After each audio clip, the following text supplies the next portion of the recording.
এবারের আইপিএলে কেকেআর এর কি দরকার বলুন তো?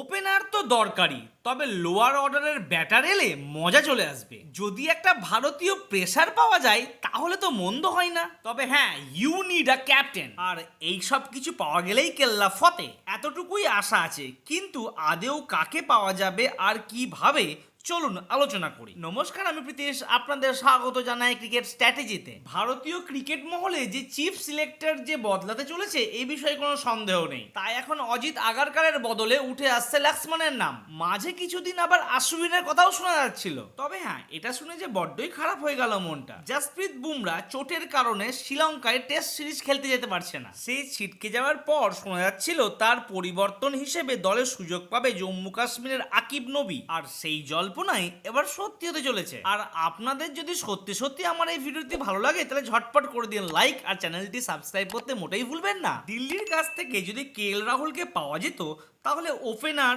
কিপার, তার থেকেও বড় কথা ক্যাপ্টেনের সমস্যা দূর হয়ে যেত কেকেআর এর। এই একটাই প্লেয়ার আছে যে সব প্রবলেম সলভ করে দিতে পারে কলকাতার। তবে তো এটাও দেখার বিষয় কলকাতার কোন প্লেয়ারের পরিবর্তে কেএল রাহুলকে ছাড়বে দিল্লি। ট্রেড যদি করতেই হয় বরুণ চক্রবর্তী আর হর্ষিত রানা, এদেরকে তো অবশ্যই চাইবে দিল্লি। আর এরা যদি চলে যায় তাহলে তো অর্ধেক কলকাতাই শেষ। তবে কেএল রাহুলকে পাওয়ার জন্য এদের স্যাক্রিফাইস করতে মোটেই ভাববে না কেকেআর। আর মুম্বাই থেকে যদি কাউকে পেতে হয় তাহলে হয়তো চাইবে রোহিত শর্মাকে। তবে সেটা তো সে মোটেই পাবে না। তবে তার জায়গায় হার্দিক পান্ডিয়াকে অবশ্যই নিতে চাইবে।